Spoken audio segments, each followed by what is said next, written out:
So students, good evening. So today I will be doing the chapter 5.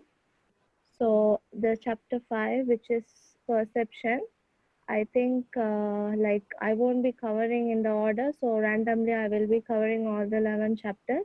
So today we'll be doing chapter 5. I think we have completed 1, 2, 3, I guess. So 4 I will be omitting and starting from 5 onwards. So, okay. Uh, so perception. So, what are the contents within this particular chapter is first we will be learning what is perception, and then what is perception and how it is affecting on work behavior, what is meant by attitude, ability and aptitude, then on intelligence. After that, how an individual should be behaving at the workplace and some personality traits. Okay, this is the subtopics which we will be covering within the topic. So I will move to the first introduction part. Nishantan, can you? Okay. Nishantan, normally the students they don't interact. You just pause the audio, right? After explaining only, they talk or what? How it goes? Nishantan? If they have any doubts, they will unmute themselves and they will ask you. So I can continue, right? Yeah. Okay. Now we will be seeing what is perception. So I will be explaining what perception is all about. So perception is an intellect process of transforming sensory stimuli to meaningful information. It is the process of interpreting something that we see or hear in our mind and use it later to judge and give a verdict on a situation, person, or group. So, I think most of y'all won't be familiar with this word perception. It's vitally used in a communication basis. So, what perception is? It's like what are our sensory stimuli? Now, our sensory stimuli are something which our senses are like. What is the sound we hear? What we touch and feel? What is the taste and what is speech? And all the five senses is under the sensory stimuli. That means if we are hearing something, we hear it through our ears. So if we are talking through our mouth. So all these are five senses which we can touch, feel, taste, and stuff. So now we will be identifying what perception is. So perception is something and it is an intellectual process of what the external environment is giving us, how we are projecting about it. So we are getting something from outside. So the process is happening within us, and how we as individuals are interpreting those process is called as a perception. So through this perception only, we will be trying to judge people or situations. Now, for example, it says to hear in our mind and use it later to judge and give a verdict on a situation, person, or group. So for example, I'll take now I'm doing the online session. Now let's say for 10 of you all are attending the online session. I am one person, I am doing the session. Now these 10 people will be having different opinions about the online class session. Now you can't say like all the people who are attending the class will be in the same perception, because individuality differs, personality differs, what they feel, what they listen, what they hear, what they grasp, all the things are differing according to different personalities. So I am the only person taking the class, but in your point of view you will have different sort of opinions. Like for example, I am speaking, you're hearing my sound. So some people could better understand what I am saying, some could not understand, some could understand very slowly. So all depends on how the perception you are receiving from the outer stimuli. So so far what perception is all about is simply you have to understand all the sensory stimuli are there. We are in this world listening to all that and experiencing all it. Through those things what we are thinking in our mind and how we are interpreting the like fact and how it is interpreted into information and how it is going to our intellect is called as perception. Did you all understand? Hope you all understood. So if you all have any doubts you can just raise the hand and ask, because I'm going to move into the divisions of the perception. So again, I'll be telling perception is something that is a process happening within us in order to make the transformation. Nishantan, the first slide, please.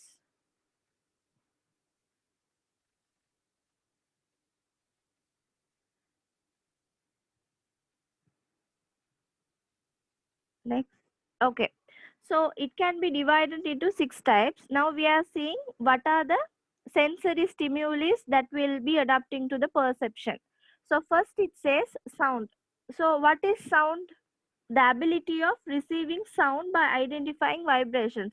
So whatever the things we are hearing, now for example if you hear something, something will make you feel happy, something will make you feel sad, something will make you to feel fear. So all this is coming out of what? Sound. Through different sounds your feeling is getting different, no? So that is what you called it as perception. So from the sound you are getting different perception from different sounds. And of speech, the competence of interpreting and understanding the sounds of language heard. So speech is something rather than just sound, you are getting a meaningful information through a language or something. May it be in any language, several languages are existing in this world. So whatever it is you're getting now, if you know the meaning with that particular language, you can get that particular sound as a information. If you don't know that particular language, it is a just sound for you. So speech, from speech what are the perception you are getting? After that, touch, identifying objects through patterns on its surface by touching it. Now for example you touch something, if you touch a fish it will be very soft, so you feel it's very soft. If you touch a rock it will be very hard. So in your mind the perception is what? The fish is very soft and the rock is very hard.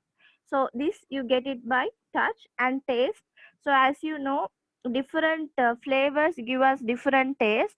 So some of us like something to eat and some of us refuse something to eat. If we like, most of us always like sweet things and we always refuse to eat bitter things. So this is basically the perception of the taste. And other senses, they approve perception through body like balance, acceleration, pain, time, sensation felt in throat and lungs. So other senses, their meaning is apart from these senses what are the feelings we have. If we are having any body pain or something which is making us uneasy, that time for example this perception will be getting different. For example you like ice cream, but when you are cold or when you are having fever you won't like ice cream.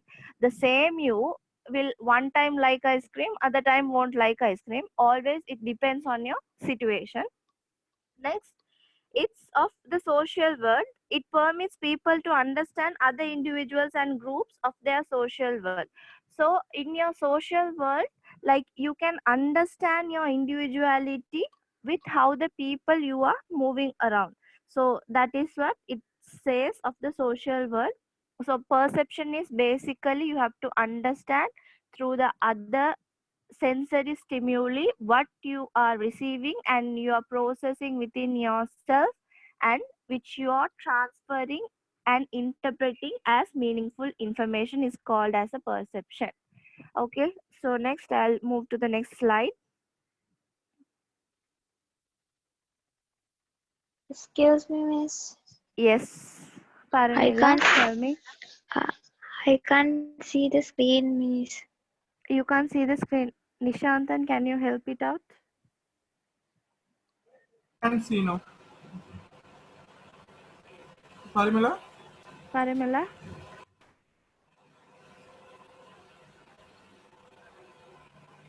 Parimala. She can.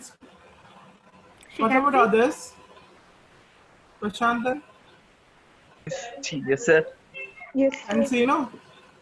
Yeah, you can see. Here, Prashantan, are you okay with it? You understand? Yes, miss. Okay. So if you're having any doubts, you just ask. I'll be just explaining. So if you all don't understand, you just ask me. So if you don't understand, so just tell me. I'll tell it in Tamil in a short way. Okay. Okay. Nishantan, now slide is not visible to me.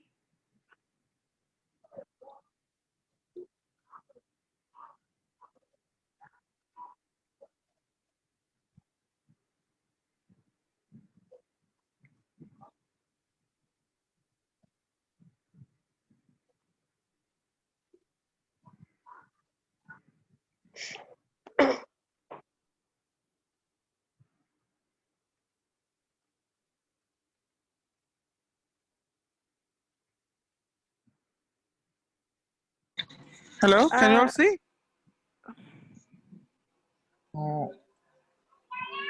Nilantan, சொல்லுங்க sir. விளங்குதா screen? Screen விளங்க, but இது யார் share பண்ணிருக்காங்கன்னு விளக்கல. நீங்களா? ஓ, என்ன screen விளங்குது உங்களுக்கு இப்ப? மொபைல்ல தான் விளங்குது. இவா ஷேரிங் ஸ்கிரீன் தான் வருது, வேற ஒன்றும் வரல.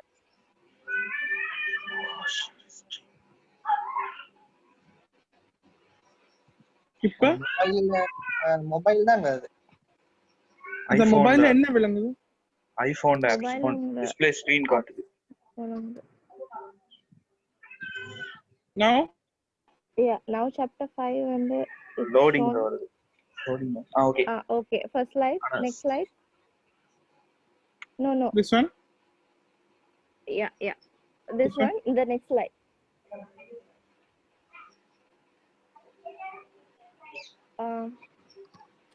Yeah. This one or the perception and work behavior? Perception and work behavior. Okay, fine. Okay. Now we all understood what is perception is all about, and we are going to relate it to the work behavior.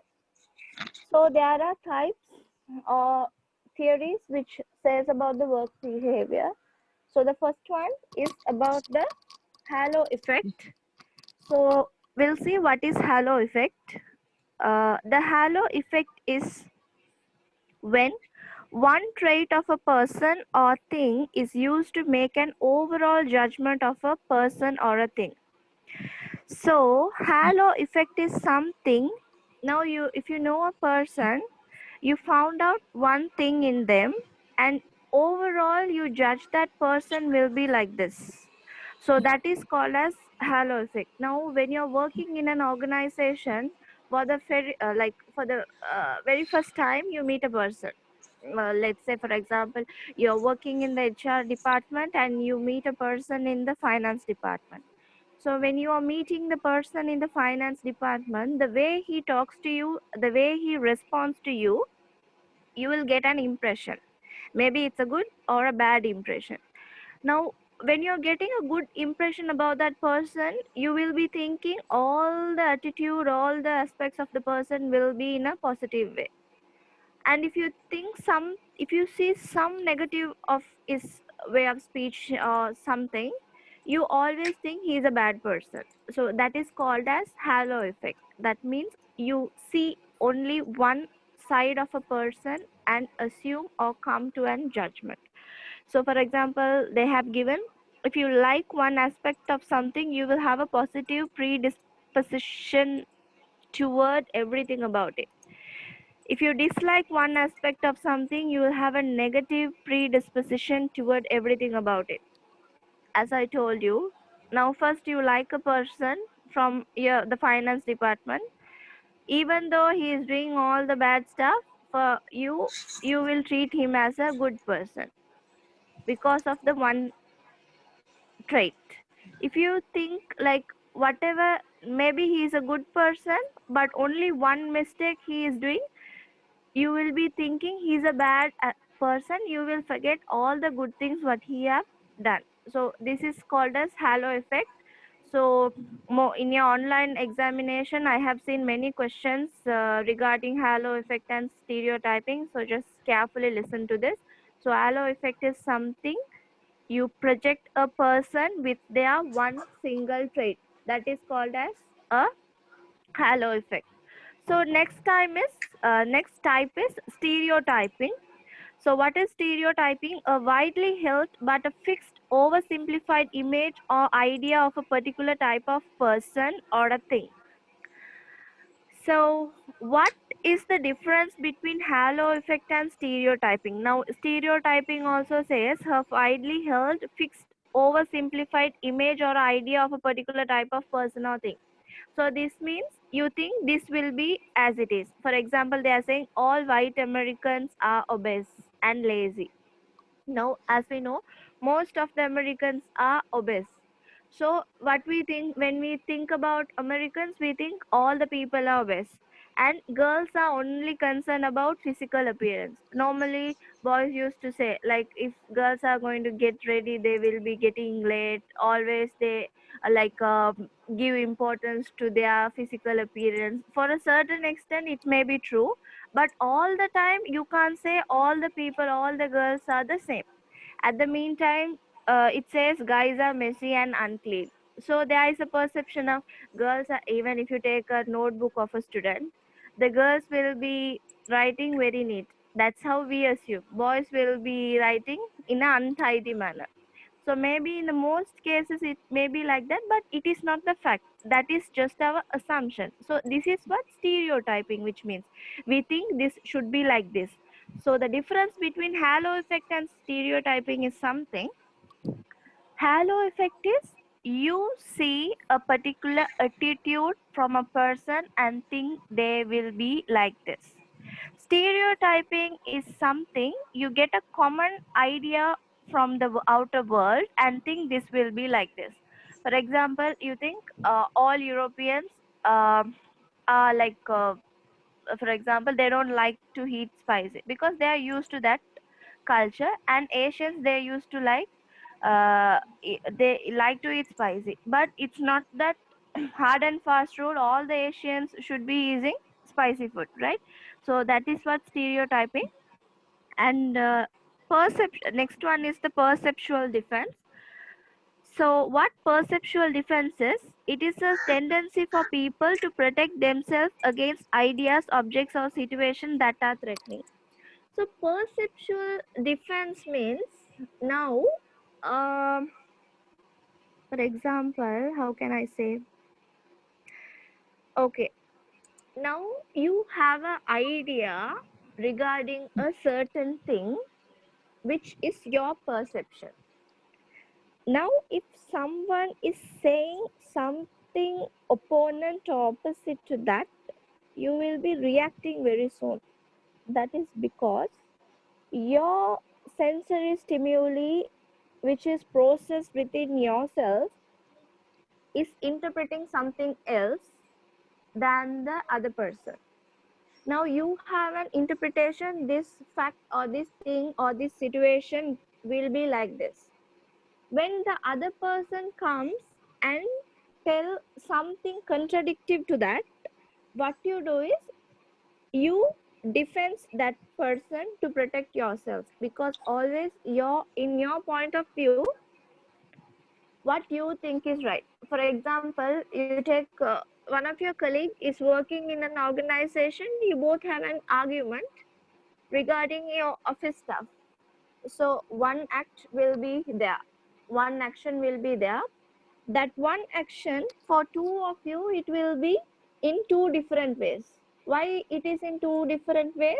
As I told you, other sensory stimuli is processing within ourselves in two different ways for different personalities with different individuals. So when the when there is a contradiction, you start to defend yourself. So what will happen in an organization if you start to defend one another?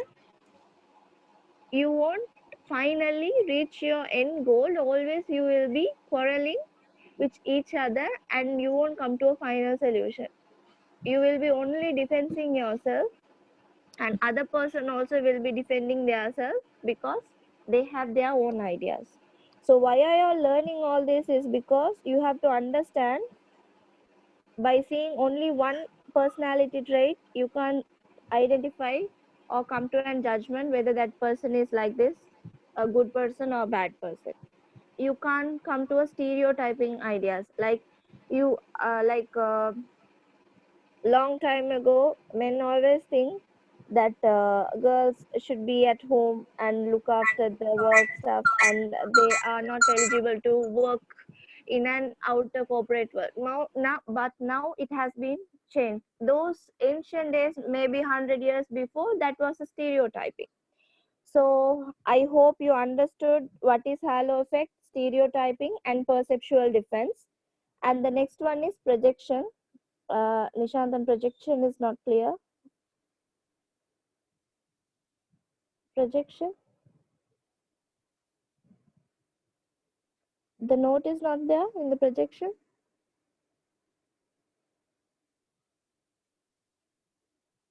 Only the topic is there.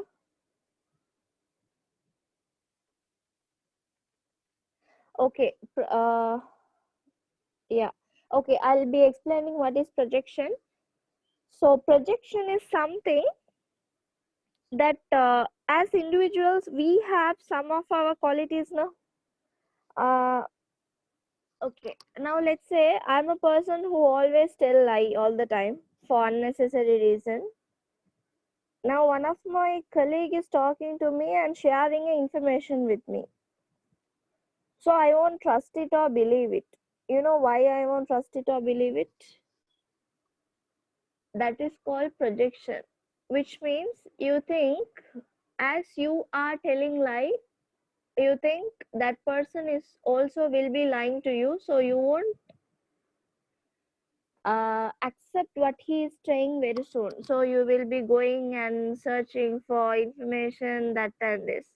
At the meantime, if you are a person who always be truthful to everyone, if someone is telling information, let's say there is a salary increment for us this month or something, if they are saying, you will be not questioning, you will be agreeing it. Okay, if it's so, are we having a salary increment?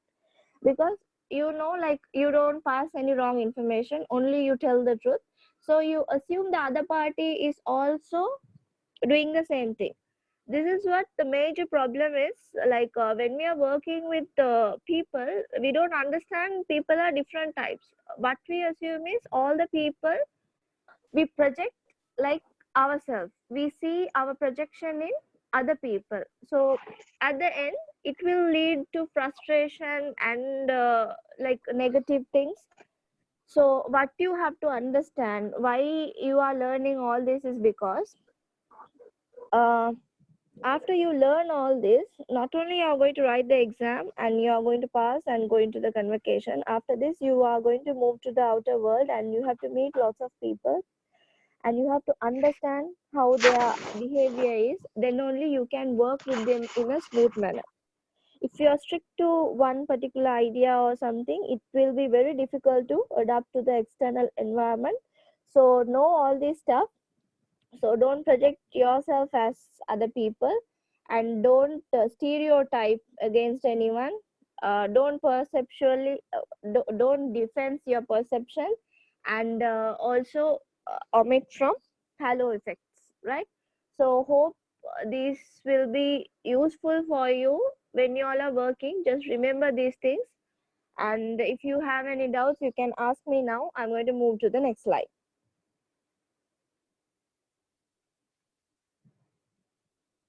Any doubts?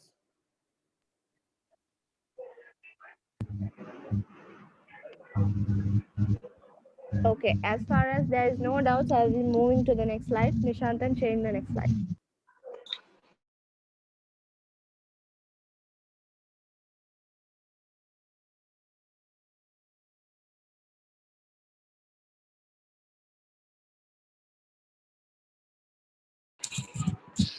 Okay, miss. Changed.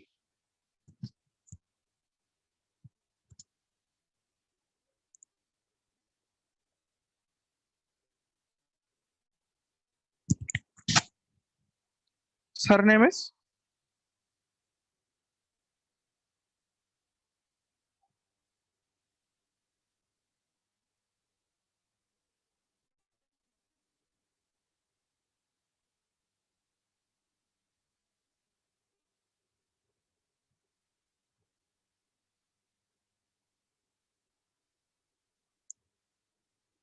Hello?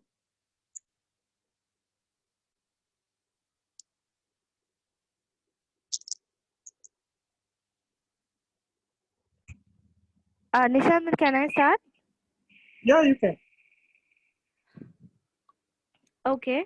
Now, attitude is something. An attitude is a relative enduring beliefs, feelings, and behavioral tendencies towards socially significant objects, groups, events, or symbols. So it says, like what attitude is. Attitude is something. It comes as a combination of the belief what you have, what you feel, what are the behavioral tendencies you have within yourself, and what are the significant objects or groups and events you are into. All as a combination, it's called as a attitude. So there is three components of an attitude. So so in that we will be learning what is the structure of attitude. So attitude structure can be described in terms of three components. What are the three components? One is the cognitive component, affective component, and the behavioral component. Okay, Nishantan, let me check the down part. Behavioral component. Yeah. Okay, now I will be explaining what is a cognitive component. The cognitive component of an attitude refers to beliefs, options, knowledge, or information held by a person. So what is cognitive component? Cognitive component means what are the beliefs and opinion or knowledge or information you are having within yourself. For example, you have a belief that spider is dangerous. You know what is spider, right? So according to your opinion, according to your belief, according to your knowledge, and according to the information you gathered all these days, you have decided that you believe the spider is dangerous. After the cognitive component, which comes is the affective component. This involves a person's feelings, emotion about an object. Now what you are doing is, Nishantan's slide is not visible. Nishantan?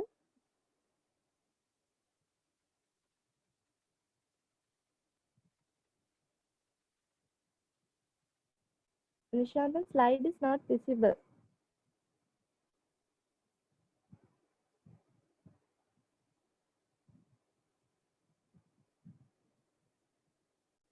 Hello?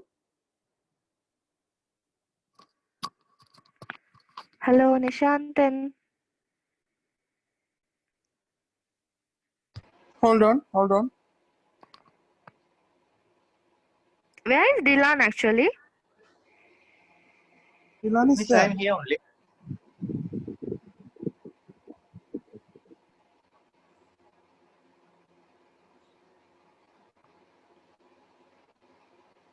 Now you can see, right? Yes.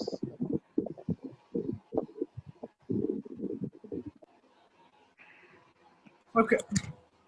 Okay. Now the affective component. So what the affective component says, now you have identified there is a cognitive component. Now cognitive component is something that is coming from your belief and knowledge. Next, through the belief and knowledge, it adds an emotion or feeling about it. You come to a emotional stage of it. So for example, Now you believe that spider is dangerous. So when you see a spider, you are scared. So what are emotions? Being happy, being sad, being in fear, all those are emotions. So fear is an emotion. So you get scared. So what happens? The information is being transferred into an emotion and you get scared about spiders. After that, the behavioral component. So what the behavioral component says, the way of the attitude we have influence how we act or behave. Now we have the information that it is dangerous, and we think in our knowledge level it is dangerous, and we add to our emotion and we get scared. After the emotional stage is also getting added, next, what is your stage? The behavioral component. What you will do when you see a spider? In your knowledge, you know that is dangerous. In your emotion, you have a feeling that you are scared. When you are scared or you are in fear, what you do? When you see a spider, you start screaming, you start shouting, and you leave this you leave this place. So what's happening? You're showing your behavior. So all these components getting together is called as an attitude, right? So attitude as a combination come with all the three structures, which is the cognitive component, affective component, behavioral component. Cognitive component is where you get the information and knowledge. Affective component is where you add your feelings or emotion, and after adding your feeling and emotion is where you show the outer world your behavioral component. All the three combined together, it is reflecting as your attitude. Did you all understand what is attitude is? This is also questioned in your online examination, so please do concentrate and listen. Okay, so if you all have any doubts, you can ask. I will be moving to the next slide.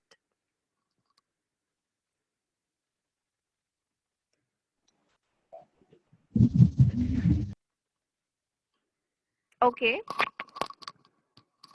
the next slide, it says ability.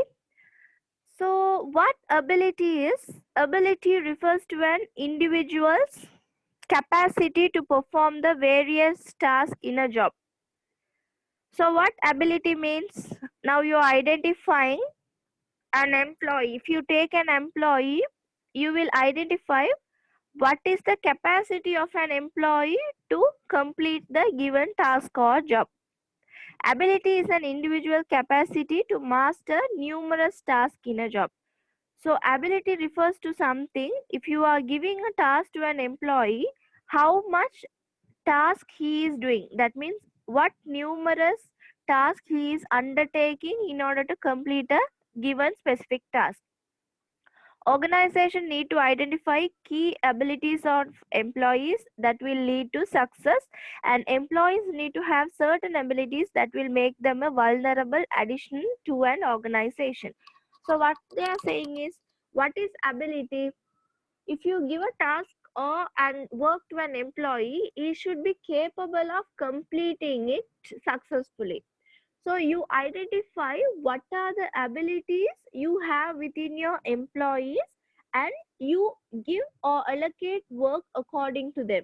It is very vital to the management to understand what the ability the employee is having. All the employees will be having different sort of abilities in completing a task. So you have to allocate the task according to the level of ability in completing a specific task. Now we'll say ability also is subcategorized into two factors, that is the intellectual ability and next one is the Nishandan, can you move to the next slide? Physical ability. Okay, now I will be calm down. Okay, now I will be explaining what is the intellectual ability. So if you are selecting a person for work, they should have two aspects. one, intellectual ability also should be there, physical ability also should be there. So intellectual ability means companies view intellectual ability as one of the most valuable attributes in employees. This ability deals with mental capabilities such as excellent memory, verbal comprehension, reasoning, analyzing, problem solving, which are all important elements work skills in a company. So in most of the organization, all the employers will be looking at employees who has a high range of intellectual ability. When you have intellectual ability only, you can know how to move with people, how to communicate with people, how to have a good memory. In an organization you will have many problems arising, how to give solution to that, how you are going to solve that problem, how you going to analyze your work task, how you are going to reason the given situations to your employer. All this is which is undertaken by the intellectual ability, which is the very very important part in your career, right? So all the looking after employers will be looking after employees who are good at their intellectual ability, as well as there are physical ability is also will be considered in a given job. These are abilities that are required doing Nishant, I think this slide is not completed. Some notes are missing, I think. Physical ability. Okay, but I'll explain what is a physical ability. So physical ability is something physically you have to do something. For example, you're working in a store and you have to lift some equipments and stuff. Then you can't say intellectually I'm going to do it. Physically you have to lift those things up. So in certain jobs you will be considering about a physical ability. Now let's say you are a machine operator, you have to have physical ability, then only if there is any wrong within the machine or something you have to do.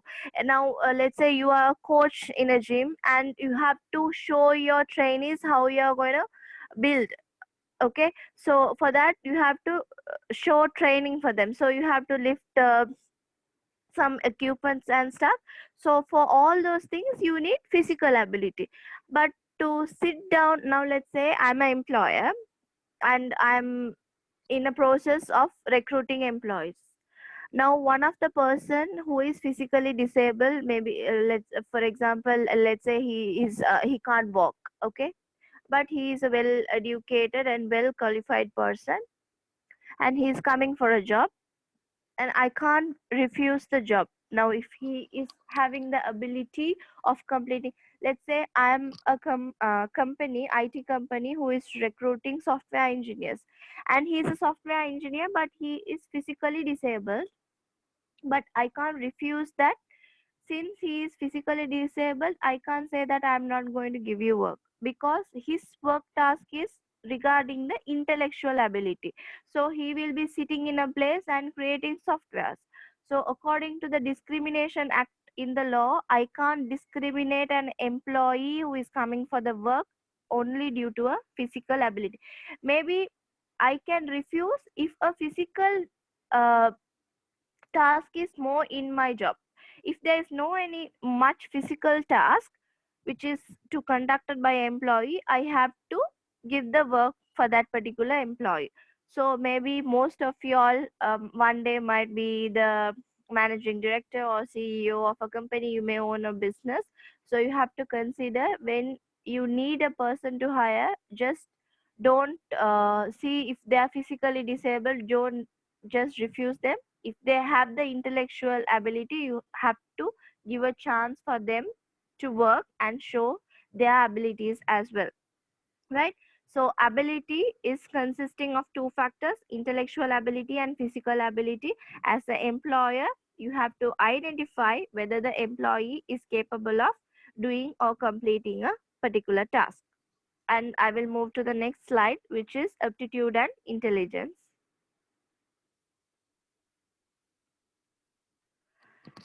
Right, okay. So aptitude So attitude is something different from aptitude. Don't confuse yourself with these two words. So attitude, you have to remember there is only two subtractors. One is the intellectual ability and the physical ability. Now we'll see what is aptitude all about. So an aptitude is any type of assessment that evaluates the talent, ability, potential to perform a task with no prior knowledge and no training. Now you go for a work. Now they will be saying you have an aptitude exam. You have to do an aptitude exam. What aptitude exam refers is, you have no knowledge on that particular area, you have no any training or training session provided to you.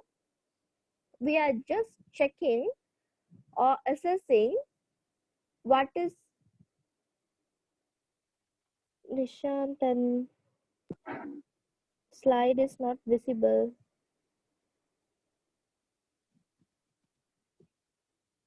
கொஞ்சம் பாருங்க miss, வர லைன்ல ஏதோ பிரச்சனை போல.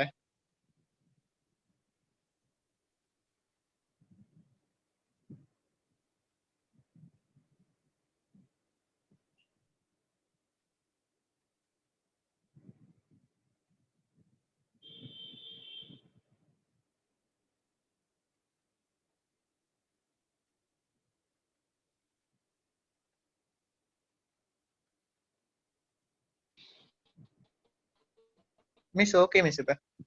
Yeah. Now next slide. Yeah, aptitude. Okay. Now right. Okay. Right. Fine. So aptitude is something you have no any knowledge about that particular particular question area or that particular task or something. So you are tested. How you are going to do that? Now, for example, you have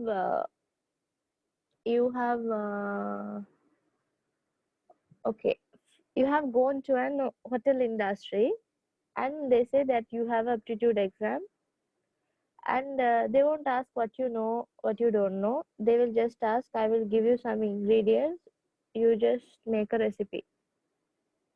But that person won't ask you, do you know cooking?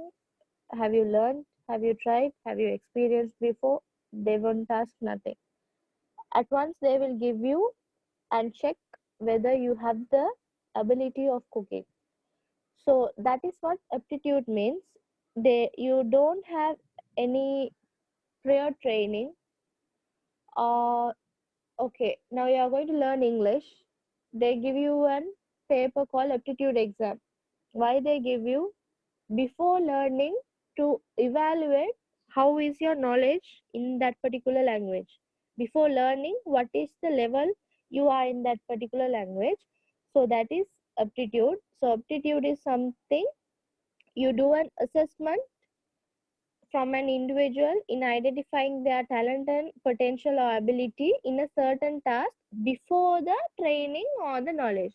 Now, when you take the aptitude assessment, you will understand where you stand by, so that the company will find it easy to build your abilities furthermore. So they will provide training session accordingly. So that is aptitude. And other one is intelligence. So we will be learning what is intelligent is. So intelligent is something, intelligent is defined as general cognitive problem solving skills, a mental ability involved in reasoning, perceiving relationships and analogies, calculating, learning quickly. So intelligent is generally defined as cognitive problem solving skills. Now you have to have the ability of understanding. So now I'll explain the definition. Intelligence is capacity for learning, reasoning, understanding, and similar forms of mental activity, aptitude in grasping truths, relationships, facts, meanings, etc. So intelligence is something which is playing with your mental ability. Mental ability means which is relating to your understanding and how you are giving reasons, and how the attitude within you, how you are making it to relate with your relationships, how you are understanding a fact, how you are changing or interpreting a fact into information. All the intellectual process which is undertaking within you is called as intelligence, right? So hope you all understood what is intelligence. So in intelligence, you do the analysis, you do the calculating part, you do the problem solving, you do the understanding. All that falls into the intelligent part, right? So the next part, next slide.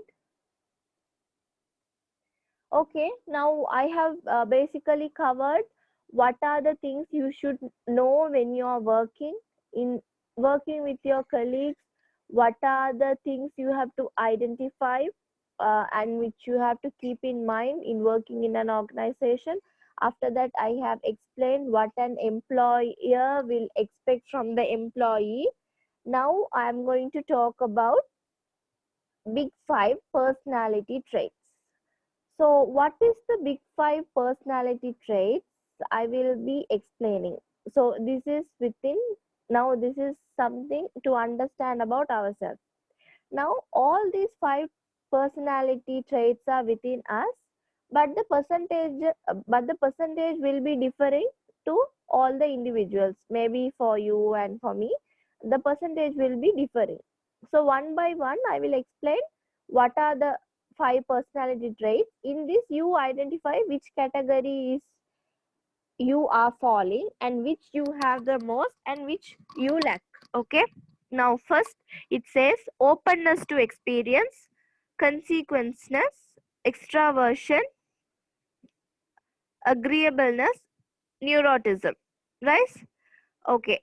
Now first moving to the openness to experience. Now, slide change please. Okay, openness to experience. Now if you see, I have shown the 2 babies. They are looking for something. So what is that? What the picture means? So openness to experience is something. It says openness to experience has been described as a depth and complexity of an individual's mental life and experiences. It also sometimes called as intellect or imagination. Openness to experience concern about individuals' willingness to try new things, be vulnerable, and ability to think outside the box.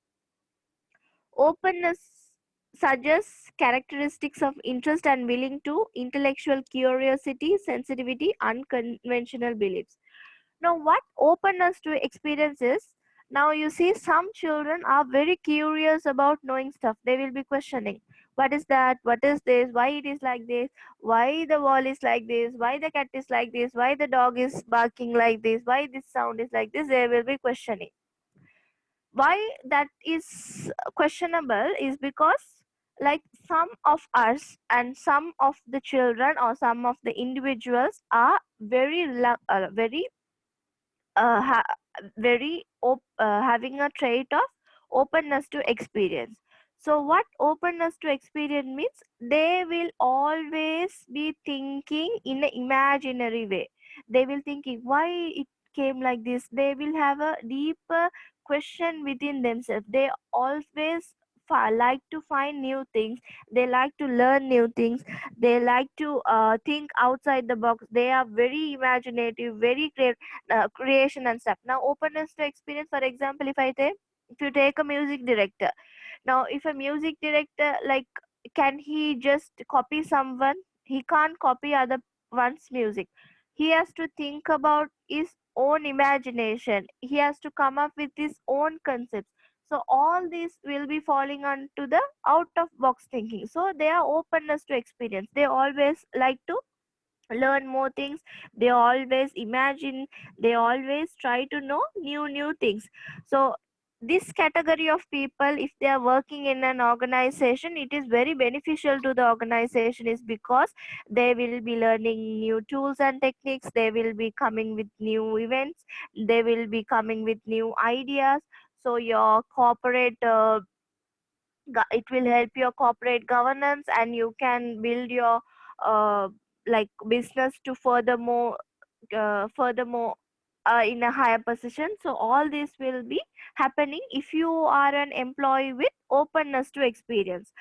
So I have given some points. The people who are with openness to experience have some qualities like they are imaginative, they have a wide variety of interests, they will be like learning to all. Now, for example, if you are working in HR department, even you like to learn what is happening in the IT department, what is happening in the research and development department. You always try to know what is happening within your organization, what are the divisions there is within your organization, and what are the tasks they are undertaking. So you get to know all your operations of your organization, and you be creative. So these kind of factors are coming from openness to experience. So next slide. So next is consequentness. So consequentness is people with higher score on consequentness tells to self-discipline, dutiful, and prefer planned behavior to spontaneous one. So these type of people always are very disciplined people. They don't procrastinate, they have a structure of working, they are very disciplined in their working, they are always persistent, they are self-disciplined, they are controlled, they use the resource properly, they do hard working, they are reliable, they are always thorough in what they are doing, they are predictable, and they always be energetic. All these categories, that means one person will be managing everything. That means they are very self disciplined, and they know like how, if a task is given, they won't procrastinate, they will be finishing within that time, they will make that effort and put the hard work. They are so enthusiastic, and they are so energetic, and they have very problem solving skills, they have time management skills, they are controllable, and they are ambiguous. All these characteristics will be falling under consequences. So next people are the extraversion. So who is extraversion? So it concerns where an individual draw their energy and how they interact with others. In general, extroverts draw energy, recharge from interact. These extroverts people always like to talk to other people. Like people with high score and extraversion gain energy when exposed for the external world. They tend to be action oriented, enthusiastic, visible to people, and uh, and are sensible of asserting themselves. So what extraversion people is, they always like to be with other people, they like to talk to other people, they like to share their experiences, they always be happy, and they want always make others happy. They are very talkative, they will be continuously talking. The person now, let's say some of the colleagues now, when you're working, you will be understanding, if one particular colleague is there, you will feel very bored, because that person only will be energetically, enthusiasmally, like making everyone fun, making everyone talk, and making the workplace a good energetic place to work. Otherwise all the people will be sitting down and working on their own. So some people are not like that. They always tend to identify what is going out, and they always like, they are people very friendly to each other, and they tend to help each other, and they express themselves front of others, and they are like, for example, they are very social, like they have a social lifestyle, right? So what are the factors extrovert will be having? They will be very sociable and assertive, merry, outgoing, energetic, talkative, articulate, fun loving, and they are affectionate, right? So next category, agreeableness.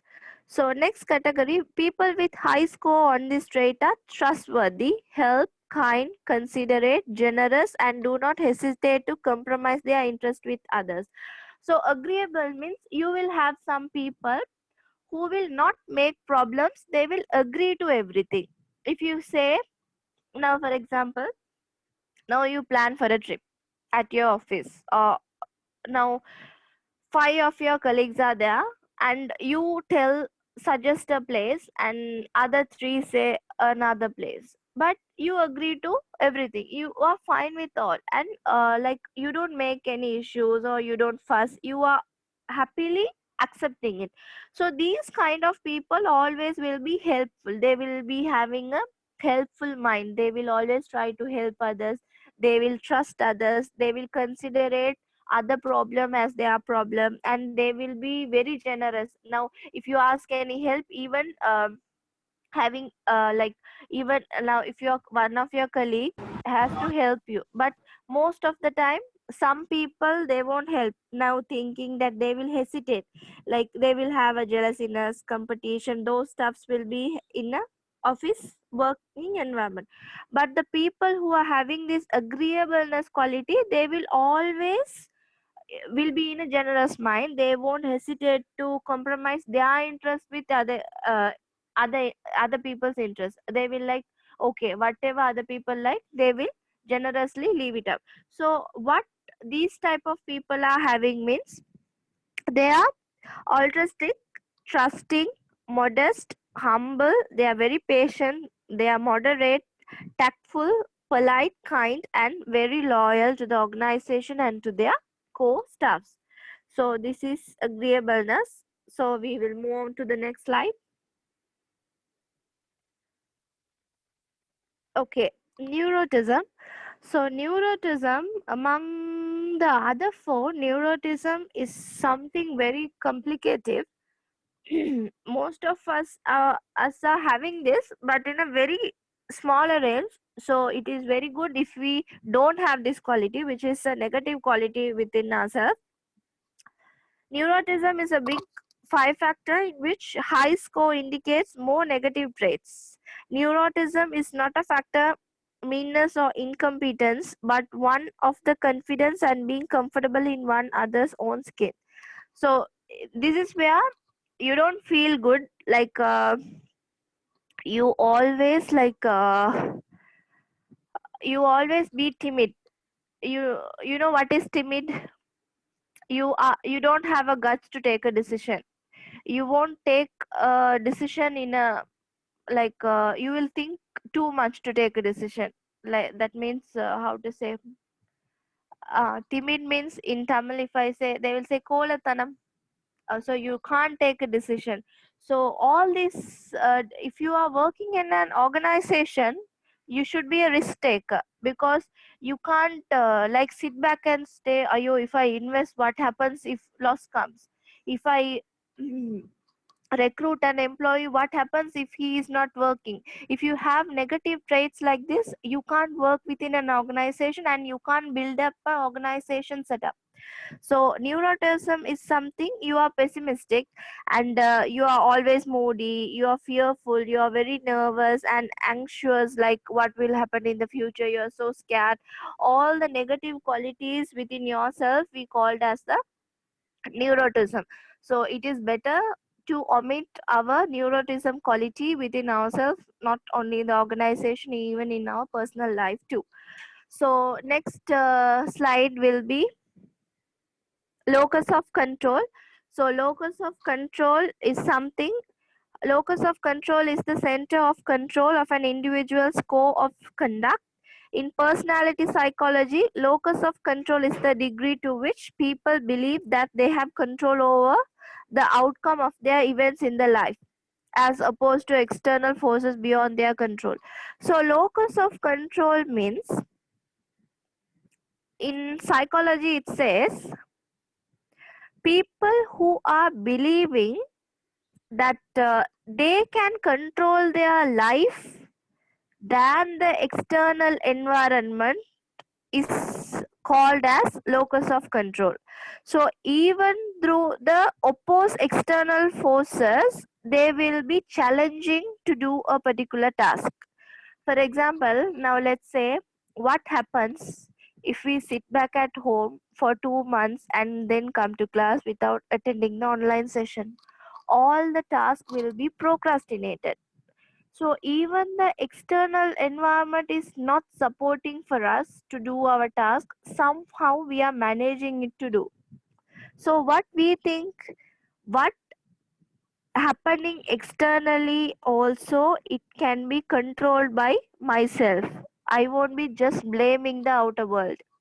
For example, there are two types: internal locus of control, external locus of control. So a person within an internal locus of control believes that he or she can influence events and their outcomes. So internal locus of control people will be always trusting and believing in their self, that they can do a thing, they can finish a thing. Even what is happening in the outer world, what is happening in the external environment, I can control a specific thing.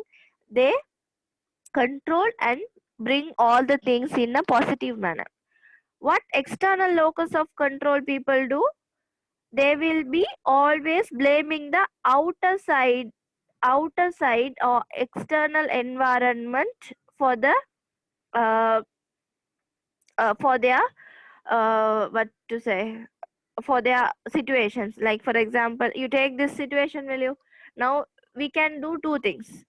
One, we can say, oh, it's curfew, so we can't go out, we can't do the classes, so for after 2 months you just come to classes and we will do the classes, we can stay that back at home. So that is external locus of control. But we think, ayo, now the curfew is happening, we can't do the classes, we all the students, let them be at home, all the staff will be not working, they will sleep at home and eat, and they will be enjoying. So what is internal locus? Even the outer situation is not supporting us to do our work, we are taking an effort to finish our task without procrastinating. That is internal locus of control. So locus of control is basically the degree of control what we have over our situation and our life. Internal locus of control is something we believe that we can control all the situation and our life. External locus of control is we put the blame on others and the outer environment, right? So you can select whom you are. And we will be moving to the next slide. So Machiavellianism. So we'll see what Machiavellianism is. So Machiavellianism is a psychology factor, refers to a personality trait which sees a person so focused on their own interests they will manipulate, deceive and exploit others to achieve their goals. So Machiavellianism is something you will find some people in your organization when you're working. If their work has to be done, they will exploit others and use others to achieve their personal goals. That means they will manipulate others. They will think, they will talk like in a way you sorry, like they will be approaching you to do their work stuff. That means let's say they need a help from you, they can't directly ask, they will be manipulating you and making your own self to work according to their wish. So that is what Machiavellianism is. So these type of people also will be in an organization. So while you are moving with people, you have to be aware how you are working with people. So far I think I have explained what is perception and types of perception, and perception with work, and I have explained what is ability, what is aptitude, what is intelligence, and I have explained also the 5 personality traits. I have explained locus of control and Machiavellianism. So this is what you have in your 5th chapter. So from today, the chapter 5 is over. Nishanta, do you have any slides below this? No, right? Okay, chapter 5 is over. If you have any doubts, I can give you 5 minutes to ask doubts. You can ask. I will be here to answer. If you don't have any doubts, we can quit the class.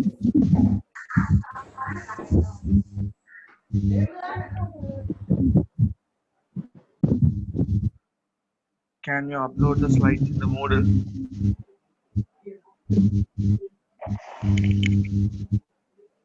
Nishantan, Yeah, ma'am. someone is asking. Can you Prashantan, we will be uploading today. Okay. Any doubts, others? Students? Please ask any doubts if you have. Nishantan, it's okay. Yeah. Even the doubt is in Tamil. Ask them to ask. Yeah, Tamil இருந்தாலும் பரவாயில்லை கேட்கலாம். No doubt. Have assignments to do, so think. Again, she won't do this class.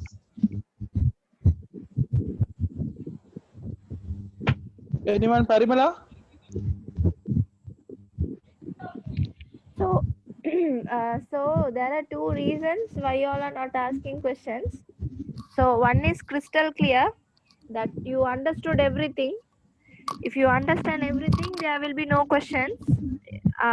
One assumption is that. Other assumption is you didn't understand anything. Only in these two scenarios, you won't ask questions. If you don't understand anything, also you won't ask question. If you understand it crystal clear, also you won't ask questions. I hope to take the first option.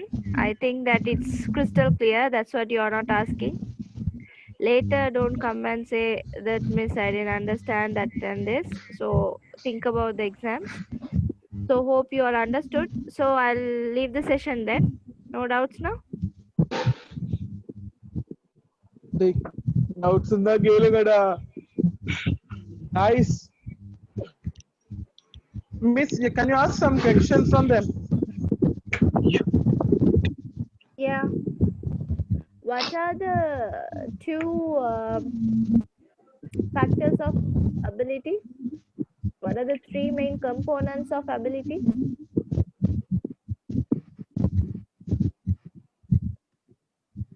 Umair, Yes, sir. can you answer the question? Intelligence. Ability. Ability. Yeah. Ability type help பண்றாரு. அது கொஞ்சம் technical டேர்ம்ஸ்னால கஷ்டமா இருக்கு. சரி, okay, அதை விடுங்க. அது cognitive component, effective component, behavioural component. Okay, leave that. Okay. Physical ability. Okay. Ability. Physical ability and intellectual ability. Nishantan, I asked regarding the attitude or ability? Ability. Ability. Okay, I'm sorry. I thought I was questioning regarding the attitude. So ability Aptitude. means it's yeah. Ability means it's correct. Physical ability and intelligence ability. I am wrong. I'm sorry for it. So okay. So what do you think of aptitude? What is aptitude? Aptitude and another. Anita, can you answer? What is aptitude?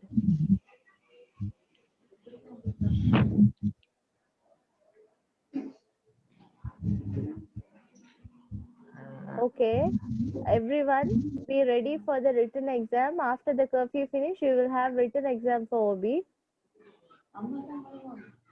So whatever I am explaining, I hope you all understood, because no any questions also, no. So I will be giving written exams, which will be added to your assignment marks as well. நான் சொல்லவா?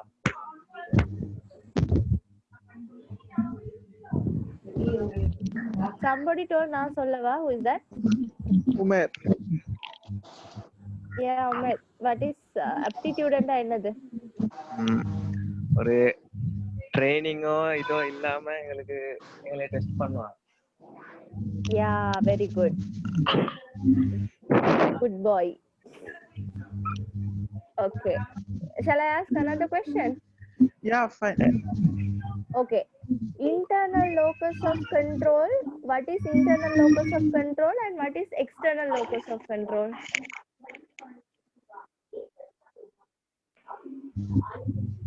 What is internal locus of control இருக்கிறவங்க எப்படி யோசிப்பாங்க, external locus of control இருக்கிறவங்க எப்படி யோசிப்பாங்க? Miss அதே தமிழ்ல கேளுங்க மிஸ், அப்ப இன்னும் கொஞ்சம் ஈஸியா இருக்கும். என்ன கேட்கிற கேள்வி தமிழ்ல எங்கன்னு மிஸ், அப்ப கொஞ்சம் ஈஸியா இருக்கும். ஓகே, அதான் கேட்குறேன்.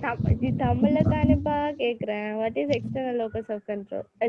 எக்ஸ்டர்னல் லோக்கஸ் ஆஃப் கண்ட்ரோல்னா என்னது, இன்டர்னல் லோக்கஸ் ஆஃப் கண்ட்ரோல்னா என்னது? துலாக்ஷினி ஆன்சர் பண்ணுங்க.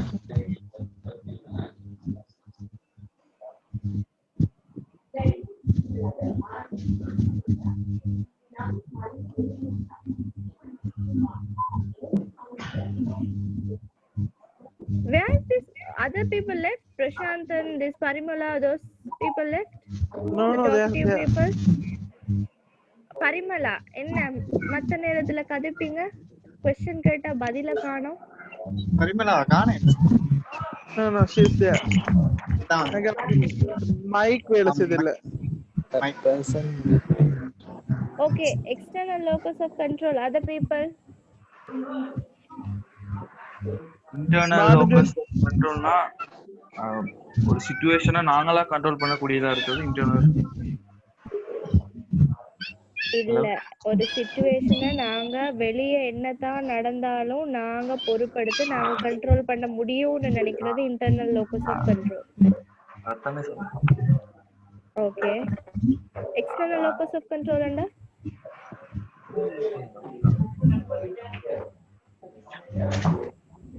அதுக்கு ஆப்போசிட் முடியலனா ஐயோ புத்திசாலி, அதுக்கு ஆப்போசிட். அது மீனிங் சொல்லுங்க. எங்களால முடியலன்னா எல்லாரும் பேசிட்டு இருப்போம் எக்ஸ்டர்னல். அதான் எக்ஸ்டர்னல் லோக்கஸ். சோ ஸ்டீரியோடைப்பிங்னா என்னது? என்னன்னா ஸ்டீரியோடைப்பிங் எங்கட மைண்ட்ல ஏர்லியாவே பதிஞ்சிக்கிறது, ஒரு விஷயத்தை தப்பாவே நினைச்சிருக்கிறது. யா, வெரி குட். மைண்ட்ல இப்படி பதிஞ்சிருக்கத அப்படியே பாக்குறது. Good good good. அப்ப கவனிச்சிருக்கீங்க எல்லாரும் கிளாஸ். நினைச்சேன் ஓகே பரவாயில்லை, சந்தோஷம். They started doing the assignments also. அப்படியா? Okay, that's good. Another one more question I will ask. What is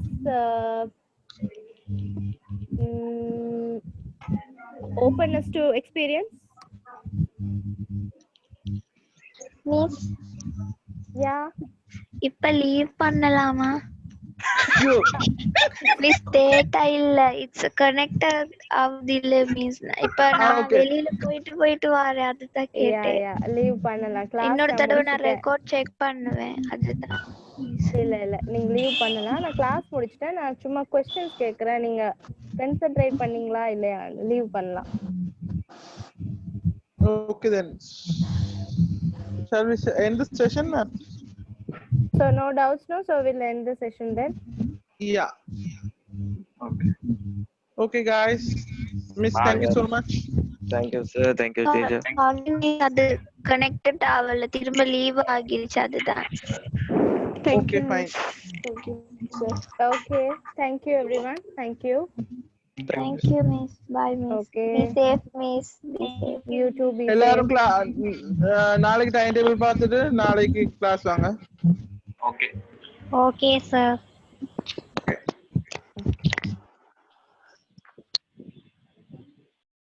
Bye miss.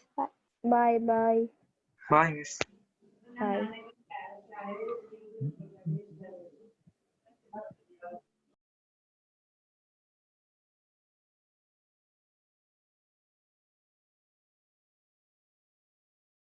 Saranya miss.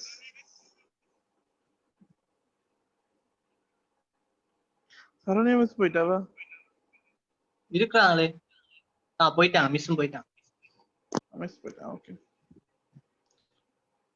அது முதல்ல எந்த லேப்டாப் ஆஃப் ஆயிட்டு திலா. அதனால இது பண்ண பாப்பா. நான் நாளே கிளாஸ் வந்து அந்த கம்ப்யூட்டர்ல இருந்து செய்யலாமான்னு சொல்லி பாக்குறேன். ஸ்லைட்ஸ் இதுல இருக்குதானே, எந்த ஸ்லைட்ஸ் மென்ஷன் பண்ணி விடுங்க. போன்லயும் பிரச்சனை இல்ல, இப்ப போன்ல தான் நான் செஞ்சேன். இல்ல போனேன்னு சொன்னா அந்த ஒரு சில ஸ்லைட்ஸ்ல அந்த கீழுக்குள்ளது வந்து வருது இல்ல பாத்தீங்களா? அது என்னன்னா நான் ஜிமெயில்ல அப்படியே போட்டது டிராஃப்ட் இதுல சாரி என்ன டிரைவ்ல போட்டு போனேன்னா சொல்லு. சோ எனக்கு அது கம்ப்யூட்டர் ரீசன் கம்ப்யூட்டருக்கு தானே அதுல மிஸ்ஸுக்கு ஸ்லைட்ஸ் போட்டு விட்டு நான் இதுல பார்த்து கொண்டு இருக்கலாம் தான். எனக்கு அதுல பேக் பேசிட்டாரு. ஓகே. மழை பெய்யுதே கவனமா. மழை பெய்யுதா? மழை பெய்யுது. சரி ஓகே பை. அது கொட்டைனால கன்ஃபார்ம் அந்த கொரோனா வைரஸ் ஃபேக் நியூஸ் தான். ஓ கன்ஃபார்ம் ஆஃப்டர் 34 days. அவங்க வந்து 14 days குவாரண்டைன் பண்ணி வச்சியும் அதுக்கப்புறம் திருப்பி 14 டேஸ்க்கு அப்புறம் வந்துருக்கு. சரி சரியான சீரியஸ் கேஸ் ஒன்று. அது சீரியஸ் தான். இப்ப இது வெளியால இருக்கிற எத்தனை பேருக்கு வைரஸ் இருக்கோ தெரியல. இப்போ